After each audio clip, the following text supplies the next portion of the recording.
Hello, नमस्ते, राधे राधे, जय हिंद दोस्तों। मैं पूजा सिंह स्वागत करती हूँ आपके अपने YouTube चैनल श्रीजी ट्यूशन में। मैं उम्मीद करती हूँ कि आप सब स्वस्थ होंगे और मस्त होंगे। ठंड बढ़ गई है, लेकिन हमें ठंड में रजाई में सोना नहीं है, रजाई में बैठ के हमें पढ़ाई करनी है, क्योंकि हमें हमारा बोर्ड एग्जाम प्रिपेयर करना है और अच्छी तरीके से तैयार करना है। हम विद्युत धारा के तापीय प्रभाव समझ रहे थे। इससे पहले हमने विद्युत को समझा था, विद्युत के चैप्टर को पूरा। इसके बाद का जो वीडियो होगा उसमें हम पूरे विद्युत को एक ही वीडियो में पूरा रिवाइज करेंगे, ताकि हमारा अच्छे से रिवीजन हो जाए। इसमें हम विद्युत धारा के तापीय प्रभाव पढ़ रहे थे। हमने W के लिए सूत्र निकाले थे, W बराबर VQ या W बराबर VIT या W बराबर I स्क्वायर RT या W बराबर V square upon R into T। और हमने कहा ये जो ऊर्जा है वही किसी भी चीज में ऊष्मा के रूप में संचित होती है, यानी कि W को ही हमने H में कन्वर्ट किया था। और हमने ये कहा था कि अगर 1 जूल बराबर 1/4.2 कैलोरी होता है, तो हमने सिंपल निकाला कि जब जब W के मान में अगर हम 4.2 से भाग लगा दें तो वो ऊष्मा यानी हीट का मान हो जाता है कैलोरी में, वो जूल से कैलोरी में कन्वर्ट हो जाता है। तो हमने लिखा था H is equal to VQ upon 4.2 calorie, H is equal to VIT upon 4.2 calorie, H is equal to I square RT upon 4.2 calorie. और चौथा सूत्र लिखा था हमने H is equal to V square upon R into T upon में 4.2 calorie. इसी तरह से हमने विद्युत शक्ति निकाला। हमने विद्युत शक्ति लिखा कि कार्य करने की जो समय दर होती है उसी को क्या कहते हैं, विद्युत शक्ति। विद्युत शक्ति को हमने कहा P से प्रदर्शित करते हैं, क्योंकि पावर है तो P is equal to W by T। W के सारे मान को हमने लिखा, W के मान में अगर T से टाइम से डिवाइड कर दें तो वो हमें मिल जाता है पावर, यानी कि शक्ति के लिए फॉर्मूला। तो शक्ति के लिए भी हमने अनेक व्यंजक प्राप्त किए थे। तो हमें पहला मिला था P बराबर VQ अपॉन T हमने लिखा था। फिर लिखा था P बराबर VIT में जब T से भाग लगाया तो P बराबर VI, P बराबर I स्क्वायर RT में T से भाग लगा दिया तो P बराबर I square R, P is equal to V square upon R into T। जब T से भाग लगाया तो बचा P is equal to V square upon R। ये सब वॉट में कन्वर्ट हो गए थे। यहां तक हमने किया था।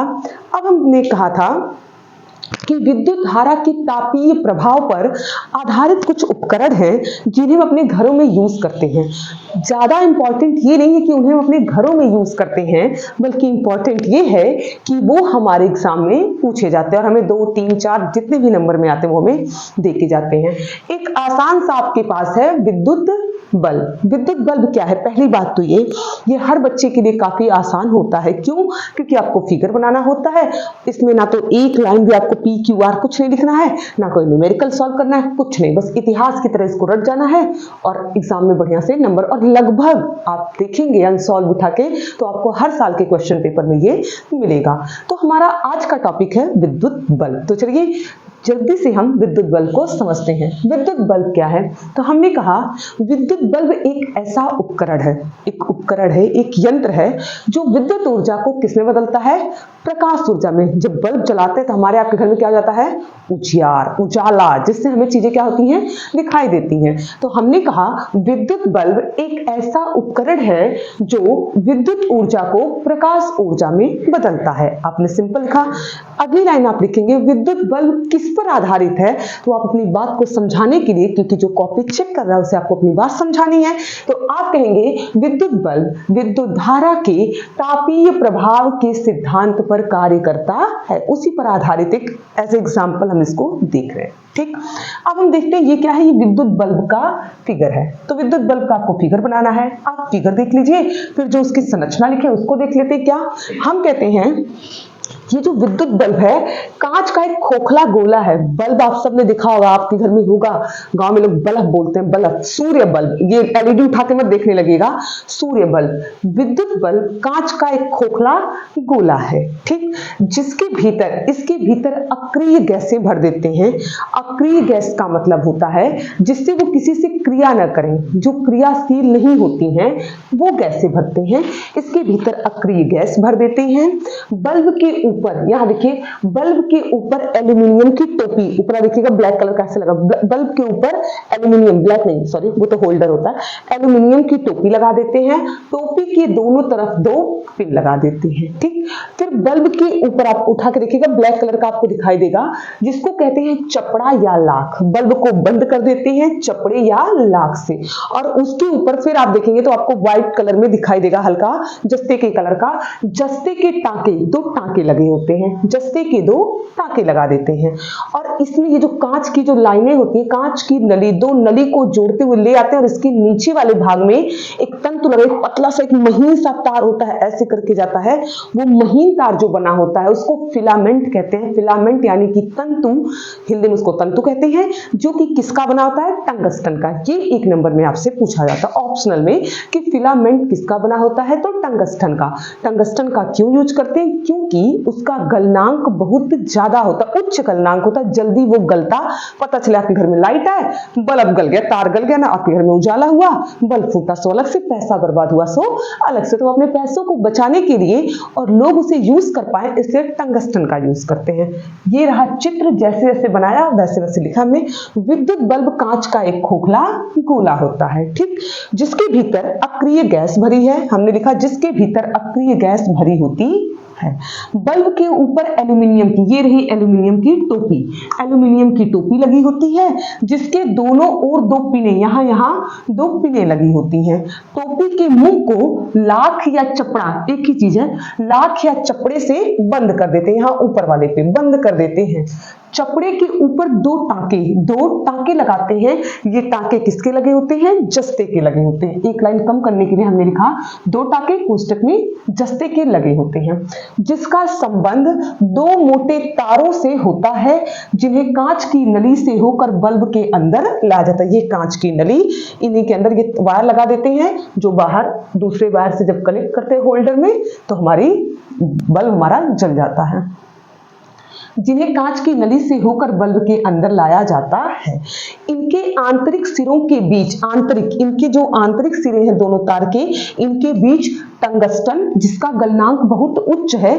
फिर हमने लाइन कम करने के लिए हमें चीजों को समझाना है और कम समय में समझाना है, तो हमने लिखा टंगस्टन, कोष्टक में लिख देंगे उच्च गलनांक का एक बारीक तार जुड़ा होता है, जिसे तंतु या फिलामेंट कहते हैं। सिंपल है, आपने लिखा बल्ब क्या है, फिर आपने लिख दिया बल्ब की संरचना।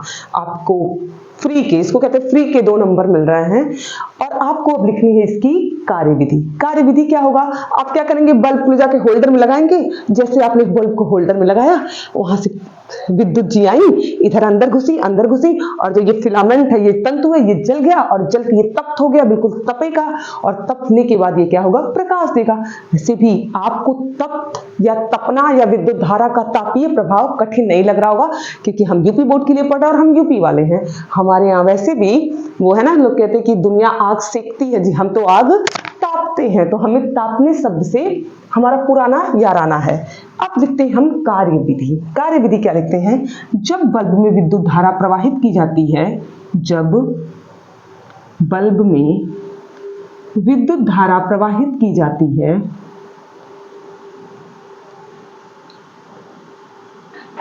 विद्युत धारा प्रवाहित की जाती है, तो फिलामेंट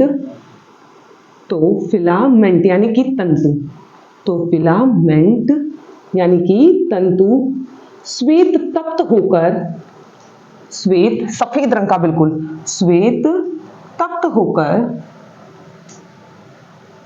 श्वेत प्रकाश देने लगता है, श्वेत प्रकाश देने लगता है। पूरा जब बल्ब में विद्युत धारा प्रवाहित करती है तो ये फिलामेंट श्वेत तप्त होकर श्वेत प्रकाश देने लगता है। तो ये रहा हमारा विद्युत बल्ब, एक छोटा सा टॉपिक, एक छोटा सा वीडियो जो एग्जाम के लिए बहुत इंपॉर्टेंट है और हमें अच्छा खासा नंबर देके जाता है। तो आप प्लीज इसको नोट डाउन कीजिए और 1 बार 2 बार जरूर पढ़िए। जैसे जैसे आप फिगर बनाइए वैसे वैसे लिखते जाइए। ये मैंने लिखने का तरीका लिखा है कि आपको कैसे लिखना है। एग्जाम में मैं उम्मीद करती हूँ कि ये वीडियो आपके लिए बेनिफिशियल होगी, तो इसको पूरा देखें और प्लीज ज्यादा से ज्यादा शेयर करें। Thank you.